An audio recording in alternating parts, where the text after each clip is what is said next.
Hello everyone, and welcome back to the Educatedcollins Snap channel. How you doing? So today we are going to be covering Classic Lockjaw. We're going to be breaking that deck down, trying to get the ins and outs and how to pilot it. Should be a good one. This has been a pretty popular deck list since the game started. So let's begin. So here we have Classic Lockjaw. How do you play it? What is the strategy of Classic Lockjaw? The strategy is you play Lockjaw, and then you play cheap energy cards to pull out more expensive cards in the deck for free. So the main value, the reason why people play it is you get to get big cards from your deck onto the board very cheaply. Instead of spending 5 or 6 mana for a card, you end up spending 1 or even 0 mana to get a big card down. So that's the real strategy of that deck list. So here we have a standard list. This one's pretty classic, just a lot of good pieces in there. You've got your Wasp, you've got your Thor, and then you've got your big Infinite targets. And then I guess the only maybe unique thing might be the Dracula, being able to discard the Infinite that way. So even though you might have Infinite in your hand, it's not necessarily a dead card. You still have a way to activate it. So pretty decent list. So first of all, namesake of the deck, Lockjaw. This is the core piece. You cannot play this deck without Lockjaw. This is what allows you to get the expensive cards out cheaply. If you don't draw Lockjaw in the game, it doesn't mean the game's doomed, but you're going to have a harder time. This is definitely the core card, the card you're always looking for to play. And now that there's locations like Quantum Tunnel, you can kind of get that effect through other means. But yeah, this is definitely the most important card in the deck. It's really what makes the deck run. If you don't have this card, you definitely want to get it with your tokens. If you want to play this deck, it definitely is the reason why this deck can work. Next up, we have Wasp. I would consider this a core card, really, because it's one of the best cycles for free, and it can get pulled by Jane Foster. It's kind of similar to Yellow Jacket, though Yellow Jacket has this downside of having the on reveal that messes or makes your board weaker. And that downside, a lot of people don't want to deal with it, but it is something you could play. And now that I actually did not put Yellow Jacket as an alternative card, so I'm definitely going to have to remember to mention that there. But definitely think Wasp is one of the core cards, one of the best pieces. It cycles for free, and it also can get pulled by Jane Foster for free. So speaking of Jane Foster, that's the next core card. This pulls all your zero cost cards to make the cycling easier, and it also makes the cycling more consistent because when you play Jane Foster, all the zero cost cards go back into your hand. So that means the chance of you playing that or pulling that zero cost card from the deck is really negligible. So it's definitely a really nice, consistent tool to have here. You could put the Mjolnir or the Wasp and then pull this from the cycle and then get the Wasp or the Mjolnir right back. So really, really nice card. Really helps make this deck work well. And then Thor just adds an extra zero cost card in your deck that can be cycled and also just pulled by the Jane Foster. So it's just a good card, and then the cycling and the Mjolnir just works really well with what this deck wants to do. So here we have the cheap cycle units. So these cards usually get cycled by Lockjaw, and they usually give you some value when played. They're also either very cheap or zero cost. So those are Wasp, Nightcrawler, Sunspot, and Mjolnir. Mjolnir, you do have to play Thor to get access to it, but the other three just start in the deck. Sunspot's a card that you might not even want to play as a cycle. If you get this turn one, you could just play this casually turn one and just have this as a scaling unit. So Sunspot does fit two different niches. It can either just be a cycle or it can just be an engine that gains you tons of power. And then here we have the big targets. So these cards that you want to be pulling from the Lockjaw. You want to be pulling these from the Jubilee. They create value or they set up tempo, giving you value or other useful effects. So that ends up being Magneto, Thor, Infinite, and Chavez in this particular list, right? So Chavez, just a very good card in this deck list because you can't draw it. So this card can only be seen by being pulled or at the very end of a game. And then Infinite 20 power bomb is insane. Then you have the Jane Foster we've talked about before. And then Magneto is just a really good 6-drop that lets you pull things one way or another, and also a pretty good turn 6 play if you want to mess with your opponent's strategies. So how do you pilot this deck? That you want to really be playing Lockjaw in a likely contestable lane. So basically that means you want the Lockjaw to not be in a lane that's going to be by itself, right? So a lot of your power is going to be in that Lockjaw lane, because if you pull Magneto there, if you pull Infinite there, you're going to have 20, even 30, 40 power in that lane. So you want to make sure that your opponent is spending resources or likely spending resources in that Lockjaw lane. So if you play Lockjaw by itself in a lane that they're not really going to play in, they can basically just ignore that lane, focus on the other two lanes, and it's going to feel weird to be putting all of your resources in that one lane that your opponent's not even likely to contest. So you want to play your Lockjaw in a lane that the opponents want to also play in, whether that's like the Nexus or whatever particular lane. You want them to also have to spend resources, because if you win that lane by 30 and they have 20 points, that feels a lot better as if you win that lane by 30 and they have like 2 points in that lane. So you want them to fight there. Now, that's one lane, and then the other lanes you want to have threats. So that basically means Thor, Dracula, Jubilee. Those cards can really contest a lane, usually on their own, but sometimes they need maybe 2 of those 3 to work there. So the Lockjaw lane can really contest by itself. That's the whole purpose. And then Thor plus Dracula could contest another lane, or Thor plus Jubilee could contest another lane. So depending on what you pull, depending on how your cards play out, you wanna really be fighting for 2 lanes preferably. You could fight for all 3 lanes, but usually that makes your breakpoints kind of risky and hard to manage. But if you have the Lockjaw lock it down a lane, and then you have the other 2 really work on one of the other 2 remaining lanes.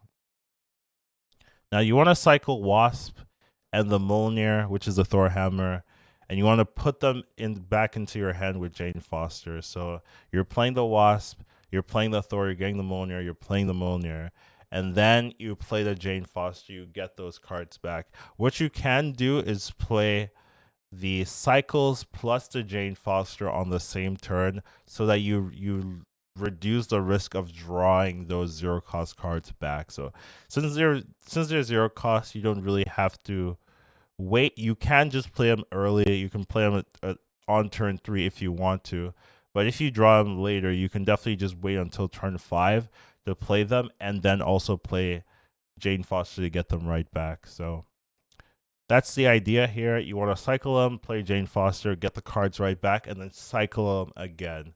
And that can be a really, really powerful way of getting a ton of stats. Magneto and Arrow can be used late game to secure a win. Arrow is classic lockdown card, right? It just wins games easily. And then Magneto can just mess with opponents' plans, moving their 3s and their 4s. Can always surprise people. I get surprised by Magneto sometimes, even though I'm like, oh, what card can beat me? Sometimes I'm like, it's Magneto, and then they play that Magneto, and I still get hit by it. And I'm just like, I just thought about it, but definitely those 2 cards can be used to secure a lane. And then if you did play Dracula, you have to remember to keep your hand heavy. So there's a decent amount of cheap cards that's very easy to empty if you know you have Dracula on the board, right? A lot of your cheap cards are 1 or 0, so it's very easy to make sure you play those cards out. So in optimal scenarios, you're either playing Lockjaw plus the cheap cycle, or you're playing Jubilee with high roll hits, right? So if they're Jubilee's hitting the Infinite, Jubilee's hitting your Magneto, Jubilee's hitting maybe Chavez, those are how you really want to play that. And then you can also go Thor, Dracula, Jane Foster. That can also work if you don't draw your Lockjaw or your Jubilee. Just Thor, Dracula, Jane Foster could be enough to really contest the early game and the mid game. So those are really how you want to be piloting this deck. Now here we have some of the powerful plays. I think a very classic one is Jubilee into Infinite. This can start in pool 2, and it's pretty good, right? You're getting 21 power for 4 mana. Very, very strong. Very, very feels good. You just have to be careful from Shang-Chi is usually the one issue when this happens. If they're still playing into that lane, then you have to be a little bit scared of Shang-Chi. Then we have the Mjolnir plus Wasp plus Jane Foster. So you get your cheap cycle, and then you get them back into your hand with the Thor. So that's definitely a really nice way of getting a ton of value and a ton of power. And then we have the classic Lockjaw plus big cards, right? So you play Lockjaw, you play other cycles, you get the Chavez, you get the Magneto, you can get the Infinite there. Whatever it is, it's just really, really powerful and cheap ways of getting a ton of power on the board. So that's kind of the idea here. You want to use the Jubilee, you want to use the Jane Foster Lockjaw to really gain tons of consistent power and really showcase the the value and the power of this Lockjaw deck. Next, we have some of the flex spots.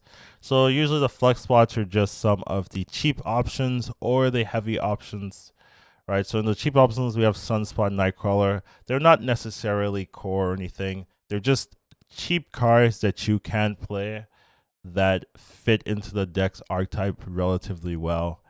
And then for the expensive options, these are just also pretty preferential. You don't have to play Dracula, you don't have to play Arrow, you don't have to play Magneto. They're just pretty good, decent, big targets that you can get from Lockjaw that usually have extra value associated with them. So they don't have to be these cards, but for the classic standard list, these are the ones that I chose. Now, in terms of flex spots, I kind of organized them in 3 different categories: cheap cycle options, big target options, and then more control-y options there. So for the cheap options, there's a couple of them. Iceman, I think, is the very common alternative that people usually play. Just a really powerful card, messes your opponent's curve, and just works really well. Then you have the Scorpion, same thing, messes your opponent's game plan. Everything feels bad after a Scorpion, just works well.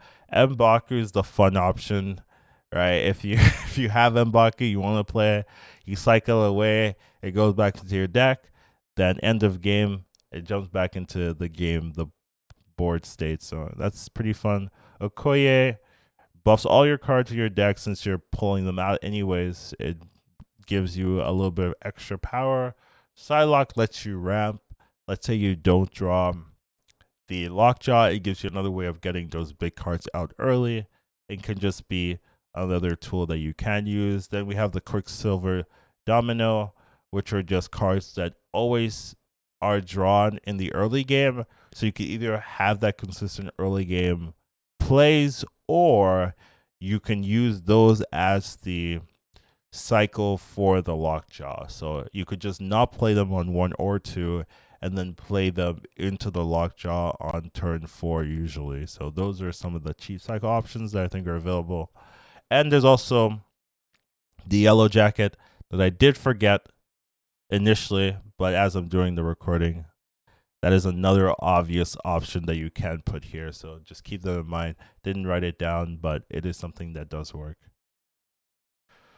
Now, for big targets, there are a ton of big targets, really. Just any target that you think you want to get out early just works really well. Doctor Doom, Captain Marvel, Vision, She-Hulk, Hulk Death, right? there's not a lot of complexity to the big targets. They just have big stats, big power, and usually have a pretty good effect associated with it. So Giganto, Odin, right, works well with the Mjolnir. And then last one, we do have Thanos. But I have an asterisk with Thanos because it's its own archetype, and it's definitely a popular one right now.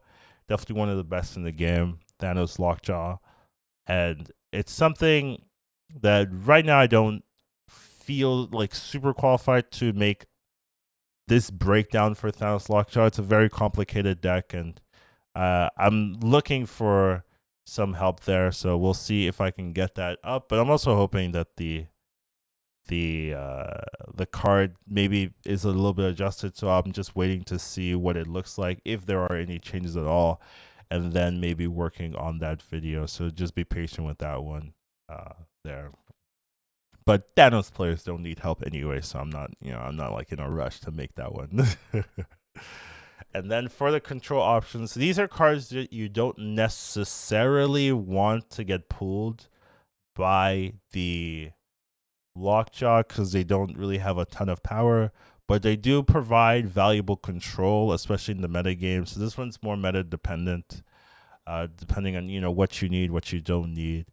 So they can be played, but you don't want a lot of them, because if you have a lot of them, then your pools just get worse. So maybe you want to run one or two and see which ones work best. But of course, you've got Leech, a very common option. You have Shang-Chi if you want to deal with the big things. You have Killmonger if you want to deal with the small things. And then you have the armor if you want to protect your own guys. So those can be played. They're not always going to be played in the Lockjaw lane, but they could be if you want to do it that way. And having too many of these in Lockjaw, at least Classic Lockjaw, can be pretty bad because they don't have a ton of power associated to their base stats.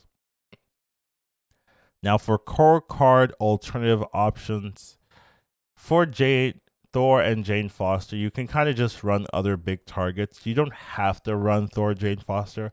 I would say they are preferable, and any version without Thor, Jane Foster is going to be slightly weaker.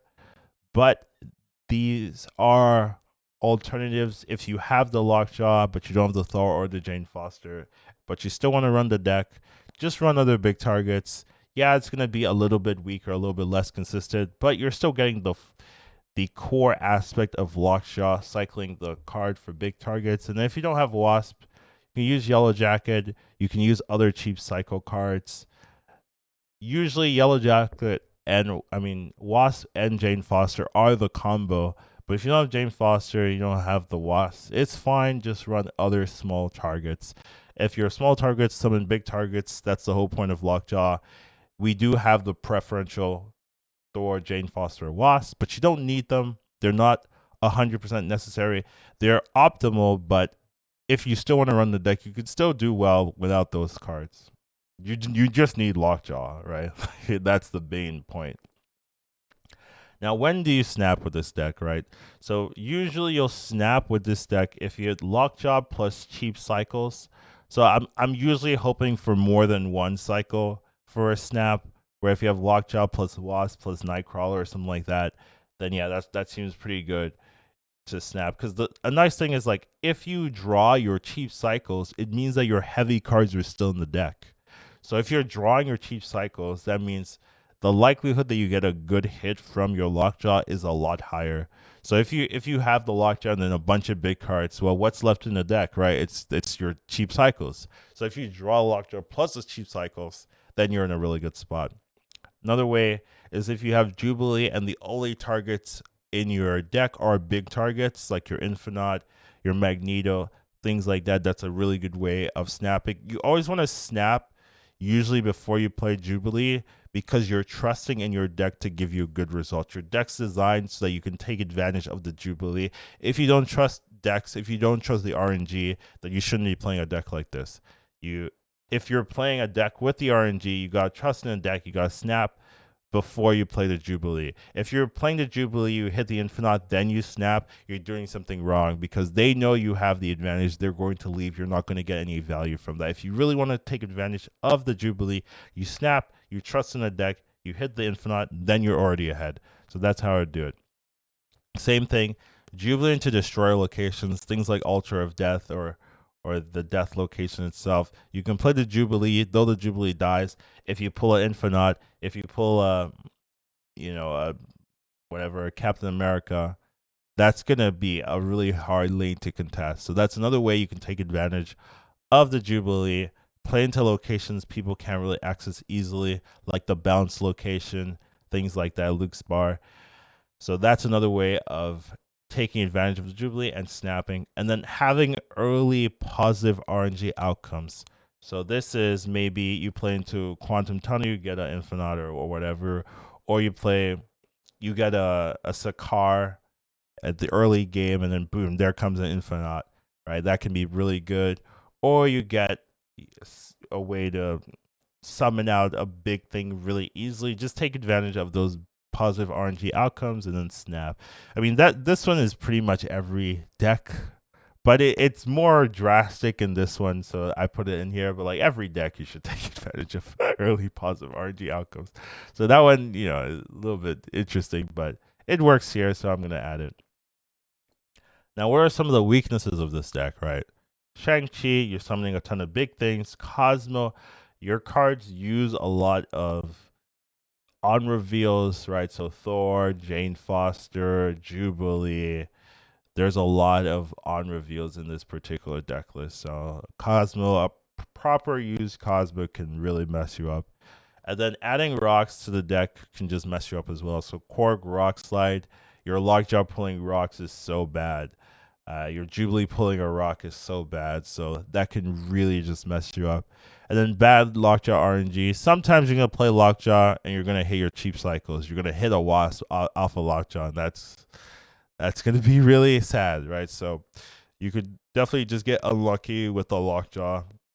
And there's just an inherent weakness of Lockjaw decks. So not much you can do about that.